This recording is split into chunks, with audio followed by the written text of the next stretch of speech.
Ball is the difference between a through body tile and a non-through body tile. So if we go back in time, when about 30 years ago when we were first producing tile generally was produced only as a through body tile. By through body, by definition, what we're really saying here is that is an unglazed tile.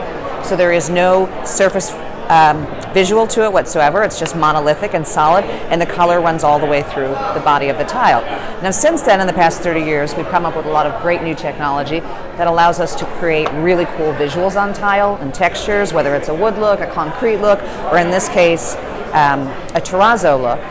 And when you do that, really what we're doing is we're actually doing a color body tile with a decorated surface. So this is a glazed tile, unglazed tile. Glazed tiles have a decorated surface to them, and in most cases the manufacturer is putting a color body, so a color coordinating body tile where the color goes all the way through the body of the tile. And this is probably 80–90% of what gets specified out there. The other question that people always ask is they say, well, through body is actually a superior tile and it has a greater breaking strength, and that's actually not true.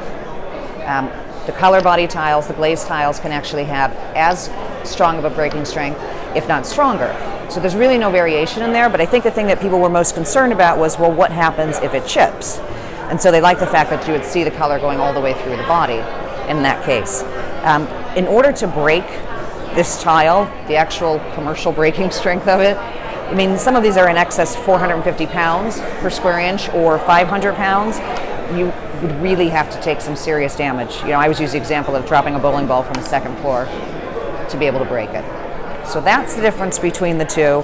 One is not superior over the other in any way, shape, or form.